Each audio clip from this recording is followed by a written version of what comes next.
Hello dear audience, আসসালামু আলাইকুম। Welcome back to my another video. তো আমরা আজকে এই বিড়ালটির শরীরে কোনো ভাইরাস ইনফেকশন আছে কিনা ওটার জন্য একটা র্যাপিড টেস্ট করতেছি, যেটাতে তিনটা আলাদা আলাদা এক্সাম থাকে। একটা হচ্ছে যে জার্ডিয়া, আরেকটা এফসিওবি ফিলাইন করোনা ভাইরাস, আরেকটা FPB feline parvo virus. So ভিডিওটি না টেনে পুরোটা দেখতে থাকুন, কেননা আমি আপনাদেরকে দেখাতে যাচ্ছি কিভাবে বিড়ালদের র্যাপিড টেস্ট করতে হয়। সো ডিয়ার অডিয়েন্স, র্যাপিড টেস্টটা করার জন্য হচ্ছে যে আমরা শুরুতেই র্যাপিড টেস্টের কিটটা বের করে নিলাম, সব কিছু সেট করে নিচ্ছে আমার কলিগ নরবেন।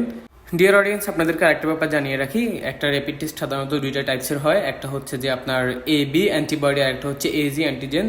অ্যান্টিজেনের যে টেস্টটা ওইটা সাধারণত হচ্ছে যে আপনার রেকটাল বা হচ্ছে যে অ্যানাল থেকে স্যাম্পল নিয়ে করা হয়, আর অ্যান্টিবডি যেটা ওইটা হচ্ছে যে ব্লাড কালেক্ট করে ব্লাডের স্যাম্পল নিয়ে ওইখান থেকে করা হয়। তো আজকে আমরা যেহেতু অ্যান্টিজেনটা করতেছি, সেক্ষেত্রে দেখতে পাচ্ছেন নরবেন দুইটা সোয়াব নিয়ে ওর রেকটালে দুইটা সোয়াবই পুশ করে দিতে বিড়ালটা হচ্ছে চিল্লে চিল্লে লাগাই দিছে। সো ভিউয়ার্স, দেখতে পাচ্ছেন নরবেন দুইটা সোয়াবই ওর হচ্ছে অ্যানালে পুশ করে দিয়ে ইন করে ভালোভাবে নেড়ে ছেড়ে স্যাম্পলটা কালেক্ট করে নিয়েছে।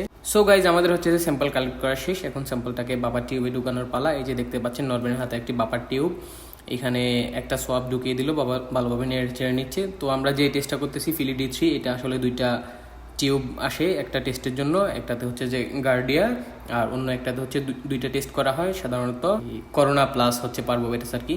তো যাই হোক, এই যে বাপার টিউবের মধ্যে যে লিকুইডটা দেখতেছেন, আসলে এখানে কিছু লিকুইড থাকে যেগুলা মূলত হচ্ছে যে আপনার ভাইরাস ডিটেক্ট করে।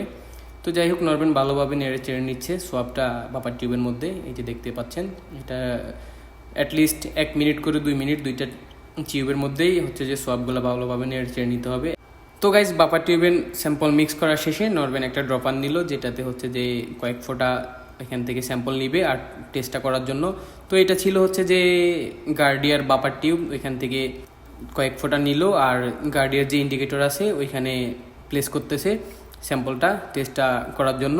আর একটা ইন্টারেস্টিং ব্যাপার হচ্ছে, র্যাপিড টেস্টের কিটটা নর্মালি হচ্ছে যে আপনার সেম প্রেগনেন্সি টেস্টের কিটের মতো। আপনারা হয়তো অনেকেই দেখেই বুঝতে পারছেন, এটা একদম সেম প্রেগনেন্সি স্ট্রিপের মতোই। তো গাইজ, একইভাবে নরবেন হচ্ছে যে সেকেন্ড বাপারটাতে স্যাম্পল মিক্স করতেছে। মিক্স করার শেষে এই যে দেখতে পাচ্ছেন ড্রপার দিয়ে আবারও কিছু স্যাম্পল নিয়ে নিল। তো প্রথমে হচ্ছে যে যেখানে করোনার ইন্ডিকেটরটা আছে ওইখানে প্লেস করলো, এরপর হচ্ছে যে পার্বো আছে যেখানে ওইখানে প্লেস করবে। তো আমরা আসলে মোটামুটি প্রায় শেষ পর্যায়ে আমাদের টেস্টের দিকে। এই যে এখন 1 2 3 4 5 ফোঁটা দিল আর মোটামুটি আমাদের টেস্টটা কমপ্লিট। আমরা জাস্ট এখন হচ্ছে যে 10 মিনিট ওয়েট করব রেজাল্টের জন্য। তো গাইজ, ফাইনালি আমাদের টেস্টটা শেষ আর রিপোর্টটাও আমাদের সামনে চলে আসছে। এই যে দেখতে পাচ্ছেন আস্তে আস্তে লাইনগুলো উপরের দিকে উঠতেছে। ফাইনালি গাইজ, 10 মিনিটস ওয়েট করার পর আমরা আমাদের রেজাল্টটা হাতে পাইছি। দেখেন, 3টাই নেগেটিভ আসছে। তার মানে হচ্ছে যে বিড়ালটার বডিতে কোনো প্রকার কোনো ভাইরাল ইনফেকশন বা কোনো ভাইরাল ডিজিজ নাই। সো গাইজ, আজকের ভিডিওটা এই পর্যন্তই। ভিডিও যদি ভালো লাগে অবশ্যই রিঅ্যাক্ট করবেন, কমেন্ট করবেন আর আপনার টাইমলাইনে শেয়ার করে আপনার বন্ধুদের মাঝে ছড়িয়ে দিবেন। আসসালামু আলাইকুম।